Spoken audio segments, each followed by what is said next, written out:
A continuación, vamos a escuchar la ponencia de la doctora María Elena Castelar de Ramos.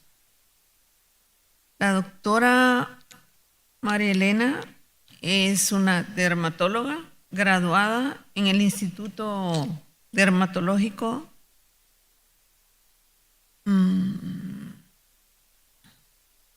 del Centro Dermatológico Dr. Ladislao de la Pascua de la Ciudad de México. Y actualmente tiene una experiencia laboral como jefe del Servicio de Dermatología del Hospital Nacional Rosales. También es docente de la Cátedra de Dermatología de la Universidad Salvadoreña Alberto Masferrer. Ella nos va a actualizar en el manejo de las cicatrices queloides. Bienvenida, doctora.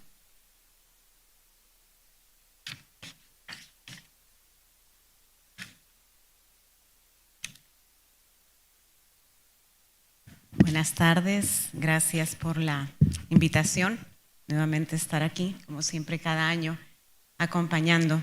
Este día vamos a platicar sobre un tema que a mí me ha estado llamando la atención recientemente.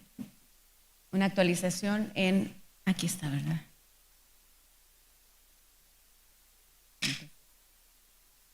En el manejo de las cicatrices queloides. Ningún conflicto de interés para esta charla. ¿Y por qué escogí yo esta charla este día? Bueno, primero es un motivo frecuente de consulta para los que nos dedicamos a problemas de la piel. Son sintomáticos, realmente pueden llegar a tener una afectación en la calidad de vida de las personas, una repercusión estética y pueden llegar incluso a producir alteraciones en el sueño, depresión, interferencia en la realización de las actividades diarias. Y su manejo puede realmente convertirse en un problema y en un reto para nosotros. Las cicatrices se producen como consecuencia de la respuesta fisiológica normal del organismo a una alteración de la integridad de cualquiera de los tejidos que la componen. Si recordamos, hay varios tipos de cicatrices. La que todos quisiéramos tener es la cicatriz normotrófica, lo más parecido en sus características a la piel normal. Hay algunas que van a quedar un poco deprimidas, que son las atróficas, sobre la superficie de la piel, y aquellas que se elevan son las hipertróficas y las queloides. No podemos hablar de cicatrices queloides sin tampoco mencionar a las cicatrices hipertróficas. Tienen características muy similares en cuanto a su aspecto clínico, en cuanto a la forma como se producen e incluso también a su tratamiento. Resultan de una alteración en el proceso de reparación de todas las heridas, de algunas heridas, mejor dicho, con proliferación descontrolada de fibroblastos y acumulación errante de fibras de colágeno. En todo proceso de cicatrización normal, que es lo que ustedes ven en este cuadro, hay 4 fases.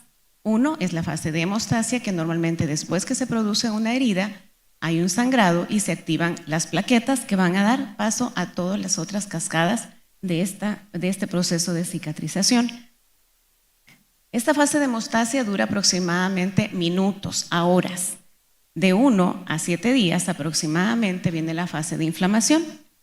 Entre 1 y 3 semanas es la fase de proliferación y de 3 semanas en adelante sigue la fase de remodelación. Cualquier alteración que suceda en cualquiera de estas fases es lo que va a dar este tipo de problema. Ya hablando de fisiopatología en sí de los queloides, todo comienza en alguna de las fases de este tipo.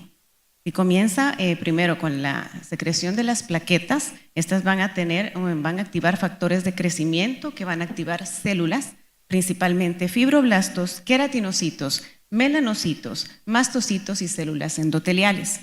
Estas a su vez van a activar citoquinas y factores de crecimiento también, entre ellos el factor de crecimiento transformante beta, el factor de crecimiento vascular endotelial, el factor de crecimiento derivado de las plaquetas, que van a activar también interleucinas, principalmente 6, 8 y 10.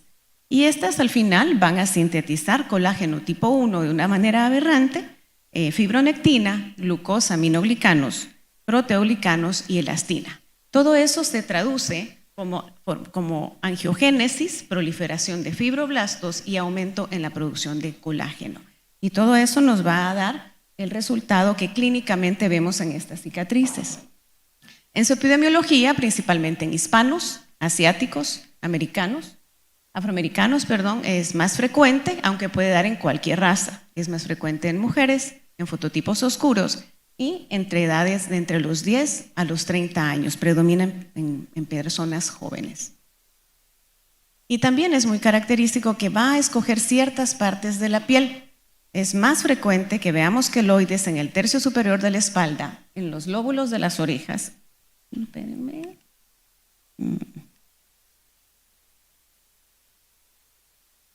Es que veo dónde que señalo. No señalo, ¿verdad? En los lóbulos de las orejas, en el cuello, en la región esternal, en los hombros y en las extremidades inferiores. Y puede aparecer, pero puede aparecer en cualquier topografía también. Y es muy característico que en estas zonas donde predominan sean sitios de mucho movimiento o de tensión. Clínicamente las observamos como estructuras gruesas, brillantes del color de la piel, eritematosas o violáceas. Pueden tomar cualquier forma, muy abigarrada, muy aberrantes a veces, o de mariposa, de champiñón, le ponen ahí, de coliflor, y a veces un tamaño bastante notorio. Suelen producir dolor y prurito y pueden producir restricción de los movimientos dependiendo de los sitios donde estén. Y hay que hacer una diferencia entre las cicatrices queloides y las cicatrices hipertróficas. Ya hablamos del aspecto epidemiológico que tiene mucho que ver en quiénes se va a presentar y en quiénes no. Todo lo que hablamos ahorita se presenta en queloides y cualquier persona puede presentar una cicatriz hipertrófica. Y de la forma como se ve, la cicatriz hipertrófica normalmente, a diferencia del queloide, suele respetar los sitios de la herida y el queloide crece de forma desordenada. En las queloides hay un alto contenido de colágeno tipo 1 y en las hipertróficas un alto contenido de colágeno tipo 3. La evolución, los queloides no suelen tener regresión espontánea y las hipertróficas después de 1 o 2 años probablemente, a pesar de no tener tratamiento, sí pueden empezar a disminuir. Y el inicio, ellos con las cicatrices queloides suelen retrasarse un poco más. Es común que una cicatriz hipertrófica que sea producida, por ejemplo, por una herida quirúrgica, que va a tener la forma de la herida quirúrgica, va a crecer rápidamente en semanas o los primeros 2 meses. Y el queloide, a diferencia, puede pasar mucho tiempo sin dar señales que algo va a pasar e incluso meses o hasta 1 o 2 años después empezar a crecer. Es algo que lo caracteriza. Existen escalas que permiten al médico tratante evaluar la evolución de estas cicatrices con el paso del tiempo y su intervención. La que más se utiliza es la escala de Vancouver. Y a la observación del examinador vamos a revisar cómo está la pigmentación de la cicatriz, cómo está la vascularidad, qué tan rojito, que puede ser desde rosado o el color de la piel hasta un tono violáceo, qué tan flexible es, si está suave, si está dura, si está muy fija a planos profundos o que incluso puede llegar a provocar contracturas. Y su altura, si está al mismo nivel de la piel o de 4 milímetros hacia arriba, es lo más alto en esta clasificación. Y otra escala que se utiliza es la escala POSAS, en la que hay 2 etapas en las que el mismo paciente va dando su opinión de cómo va mejorando y notando su cicatriz, y la otra en la que el médico también hace su evaluación clínica. Al final el diagnóstico suele ser clínico, ¿verdad? Pero siempre algo bien importante, tenemos que tener el antecedente de un traumatismo. Si no hay un trauma, si no hay una herida, y conste que a veces la herida no necesariamente es una herida externa, puede ser una herida también que vaya por debajo de la piel. Se han dado casos de cicatrización queloide, por ejemplo, después de liposucciones, donde no hay una incisión como tal, pero el hecho de romper las fibras de la dermis, en este caso, puede provocar un proceso cicatrizal. Cualquiera de los que ven ahí puede provocarnos o originar una cicatriz. Los cambios en las cicatrices hipertróficas y queloides suelen ubicarse a nivel histológico en la dermis reticular, y esto tiene una importancia en el tratamiento, porque si nosotros vamos a aplicar medicamentos Si vamos a inyectar medicamentos, pues tenemos que estar seguros que vamos a llegar a esa profundidad. En la histología se observan células inflamatorias, abundantes fibroblastos, hay neoformación de vasos y depósitos de fibras gruesas de colágeno y alinizado. Y es importante sí identificar y estar seguros que hubo un traumatismo, porque si no hay un traumatismo, hay lesiones en la piel, incluso tumorales, ya sean benignos o malignos, que pueden verse idénticos a una cicatriz queloide. El objetivo del tratamiento de las cicatrices queloides es reducir la inflamación, el dolor y el prurito, mejorar la apariencia estética y prevenir la recurrencia. Algo bien importante, hasta ahora ninguna terapia por sí sola va a hacer el trabajo completo. Generalmente necesitamos combinar terapias de las que vamos a hablar ahora y todas pueden tener tasas de recurrencia y es variable. Y hay que darles un seguimiento precisamente para ver estas recurrencias. Y estas son algunas de las opciones terapéuticas que vamos a ver ahora. Hay mucho reporte, muchos trabajos, de verdad que no los alcancé a leer todos, hubiera querido, pero créanme que sí, escogí los que más me llamaron la atención, pero información hay, y bastante. Ahora, pues vamos a ver qué pasa con tanta información y por qué hasta hoy en día no podemos nosotros tener unas guías de manejo actualizadas que puedan servirnos para que todos, así como el uso de los biológicos, ¿verdad? Ya decimos aquí, con este y este paciente, en cicatrización es mucho más difícil. Todos estos estaban por ahí y allí se hablaban de todo un poco. Vamos a comenzar con los que vienen por fuera, ¿verdad? Primero, la terapia compresiva, en algún momento alguno de ustedes ha escuchado, son a veces en formas de vendajes, de moldes que se colocan a veces después de quitar una cicatriz en las orejas. Ahora se utilizan en forma de aretes incluso o imanes. La forma como actúan es que producen apoptosis inducida por mecanorreceptores y también pueden producir isquemia por presión. Tienen que mantenerse durante bastante tiempo. Si se utilizan de la forma inadecuada con un valor de presión mayor pueden provocar necrosis y se consideran ahora como una medida preventiva al combinarlas con el retiro quirúrgico de una cicatriz y colocarlo para que no crezca nuevamente o en el caso de las cicatrices por quemaduras extensas. Uno de los que sí suele ocuparse con más frecuencia es el gel o los parches de silicón. No está claro el mecanismo de acción, ¿verdad? Pero sí hay una oclusión del lecho de la herida y se cree que por retención de humedad va a limitar la activación de fibroblastos que van a disminuir la producción del colágeno que está ahí. Y sí, hay que ocuparlo también. Se puede comenzar desde las 2 primeras semanas hasta 12 meses después. También se considera más preventivo que curativo para los queloides. El imiquimod al 5%, hay mucho estudio que dicen, unos dicen que sí, otros dicen que no. Es un inmunomodulador, tiene un efecto citotóxico también. Nosotros en dermatología lo ocupamos para otras condiciones, ¿verdad? Y se dice que aumenta las concentraciones locales de interferón alfa. Y la forma de aplicarse, pues hay quienes dicen que 3 veces al día o 1 vez al día aproximadamente por 24 semanas. Puede ser muy irritante, así como que no hay mucha conclusión y muchos datos que apoyen ocuparlo para todos los queloides. Hay uno nada más descrito como tópico en el grupo de los queloides y es el propionato de clobetasol. Pero para poder obtener un buen resultado hay que ocluirlo después y se utiliza con parches de silicona en algunas propuestas. Se ha hablado de la colchicina, se ha hablado también del ácido retinoico, pero muy poco sobre ellos. Y también aparece por ahí que el extracto de cebolla, la centella asiática, la vitamina E, la rosa mosqueta, no nos vamos a detener mucho en ese campo. La terapia intralesional es una de las que más se utiliza para el tratamiento de los queloides. Los esteroides tienen un efecto antiinflamatorio, antiproliferativo, inmunosupresor y vasoconstrictor. Prácticamente están diseñados para todos esos cambios que están alterados en el proceso de cicatrización anormal de los queloides.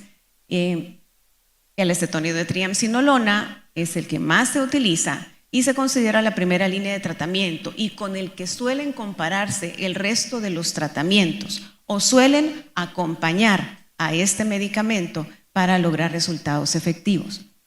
Las dosis varían desde 2.5 hasta 40 miligramos, dependiendo de la zona, dependiendo de la edad del paciente también, y pueden provocar en algún momento dolor en la inyección, atrofia con una dosis mayor o por mucho tiempo, alteraciones de la pigmentación, y es muy frecuente la aparición de telangiectasias, y sí, pueden tener una recurrencia también si se usa en monoterapia.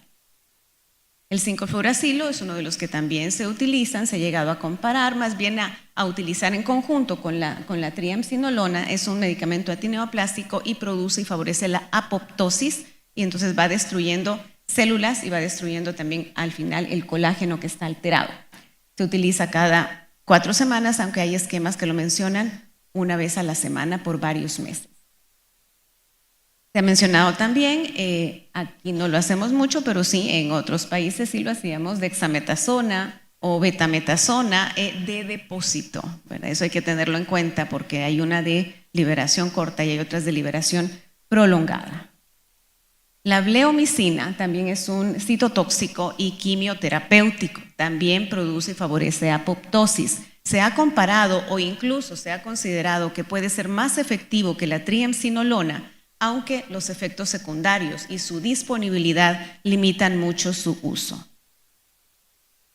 El verapamilo, no encontré mucha información sobre el verapamilo, ¿verdad? Pero sí, se puede utilizar en concentraciones a 2.5 miligramos por mililitro y suele utilizarse combinado con otras terapias. La toxina botulínica, sí se ha mencionado, hay varios artículos que la mencionan. Es una neurotoxina con efectos paralizantes, pero se limita a que el uso en los queloides que pueden tener mucha contractura para liberar y para relajar ese músculo y que favorezca un poquito la mejor formación y el desarrollo de la cicatriz. La hyaluronidasa es una enzima que cataliza la degradación del mucopolisacárido ácido hialurónico, un mecanismo de acción que es poco conocido y también es de los que utiliza de forma combinada casi siempre. Se menciona también el plasma rico en plaquetas, ¿verdad? Que libera factores de crecimiento y aumenta la proliferación, bueno, que mejora la expresión de colágeno, ¿verdad? Y la síntesis de proteínas de la matriz, y generalmente se utiliza después de una cirugía. Se inyecta inmediatamente para favorecer una mejor cicatrización. La mitomicina C no está disponible aquí en el país, es otro de los que se menciona también, pero siempre combinado con cirugía. Igual, los interferones, no está muy claro cómo pueden actuar en el tratamiento de los queloides, pero sí tiene funciones inmunorreguladoras, antifibróticas y obviamente antiproliferativas también. Cirugía. Dice, ¿pero qué la cirugía no está contraindicada en los queloides? Es lo que muchos creemos y les decimos, no se lo opere porque si no le va a crecer más. Pero sí hay indicaciones para la cirugía. En algunos casos es necesario y puede tener un buen resultado. Se puede utilizar la excisión simple, el rasurado, la excisión del núcleo, la plastilla en Z y los colgajos. Pero casos muy reservados, únicamente aquellas queloides que tengan gran tamaño que están provocando problema funcional, cuando otras terapias ya no funcionaron. Tener en cuenta que sí, se puede quitar un queloide y siempre existe la posibilidad de que crezca y que crezca todavía más. Las tasas de recurrencia con la cirugía en monoterapia son del 100%. Entonces siempre se tiene que utilizar combinado con otros tratamientos. La criocirugía es una terapia de congelación, utilizamos nitrógeno líquido, se induce daño vascular que resulta en anoxia, crionecrosis y necrosis colicoactiva. Entonces se destruye prácticamente, se destruyen vasos sanguíneos, se destruye el colágeno que está anormal. Tiene también sus tasas de recurrencia, ¿verdad? Y se ve que tiene mejor resultado siempre cuando se combina con esteroides intralesionales. Y sí puede provocar ampollas, dolor, discromías. Efectos secundarios. La técnica que se utilizan son de 3 tipos: la terapia de contacto, la terapia con spray y la terapia intralesional. La radioterapia, hay algunos centros que siguen utilizándola mucho, ¿verdad?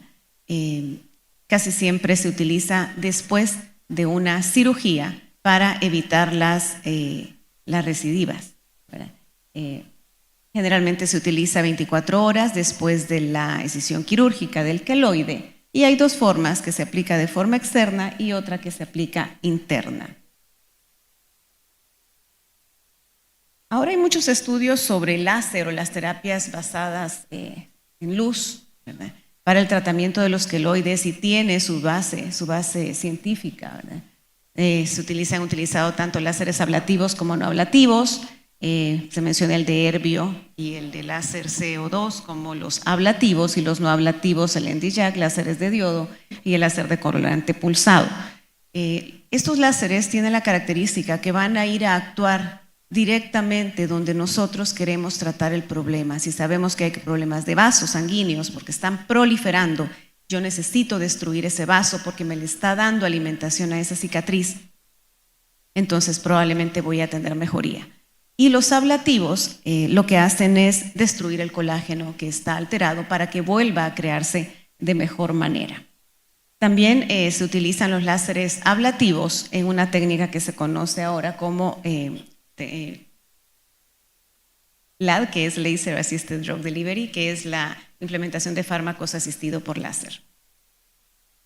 Este artículo me agradó bastante porque estaba muy bien explicado el uso del tratamiento láser en las cicatrices por quemaduras, pero se aplica también a otras causas, ¿sí? Las quemaduras pueden provocar queloides y pueden provocar cicatrices hipertróficas y contracturas grandes.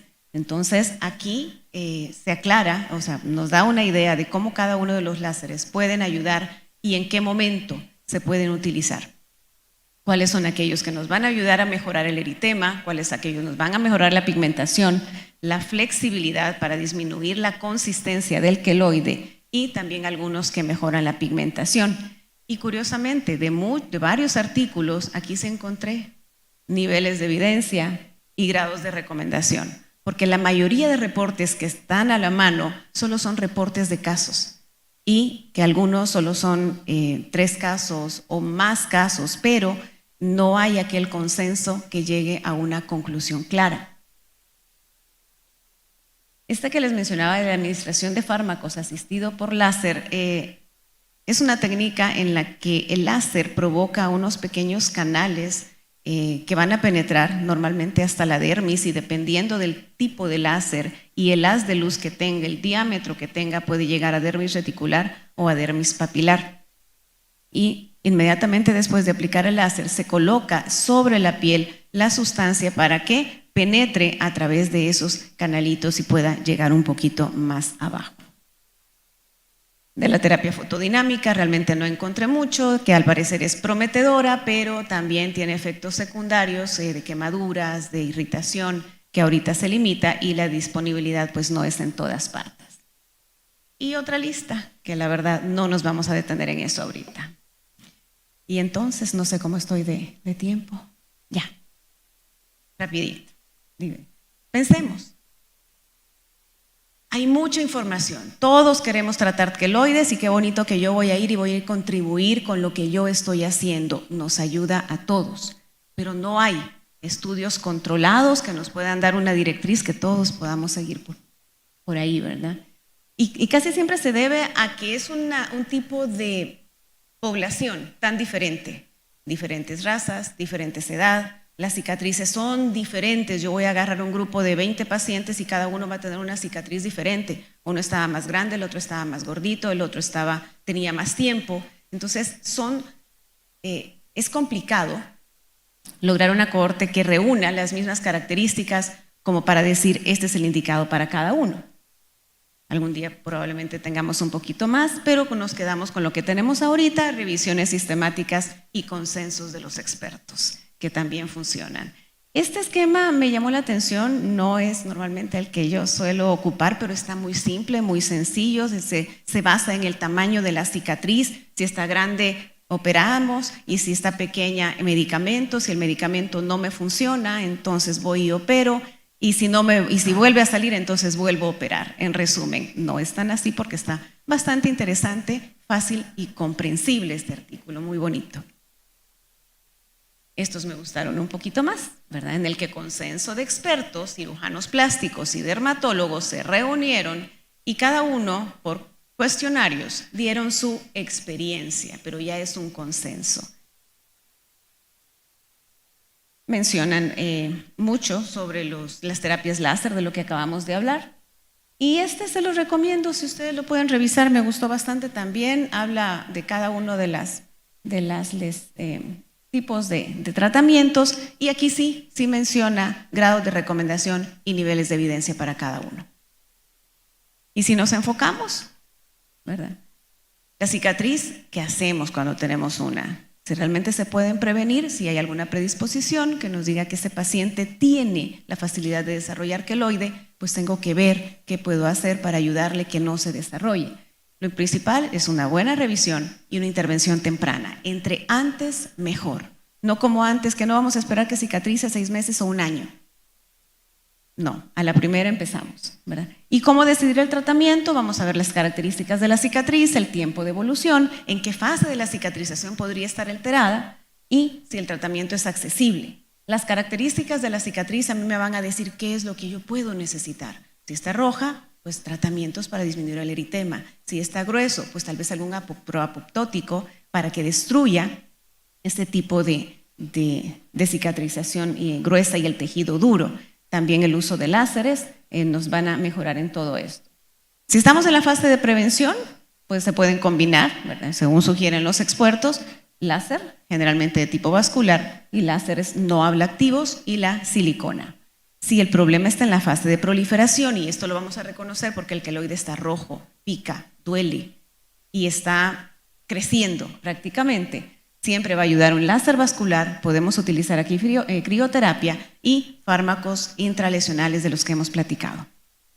Si ya se estabilizó este queloide, que ya no está rojo, que ya no pica, que ya no duele y que ya tiene más tiempo, está así como que bien tranquilo, pues siempre va a ayudar un láser vascular, porque recuerden que también el láser vascular destruye los vasitos que está nutriendo y aparte tiene un efecto antiinflamatorio.